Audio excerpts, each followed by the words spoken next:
יהי רצון מלפניך, אלוהי המשפט, שתקרע כל המסכים המבדילים בינך ובין עמך בית ישראל.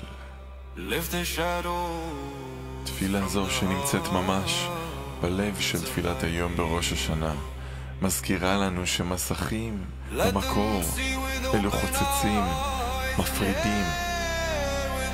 ואכן גם המסכים הדיגיטליים שלנו מפרידים אותנו מהעולם שסביבנו, מהחברים, מהמשפחה, מהטבע ומהעולם האמיתי.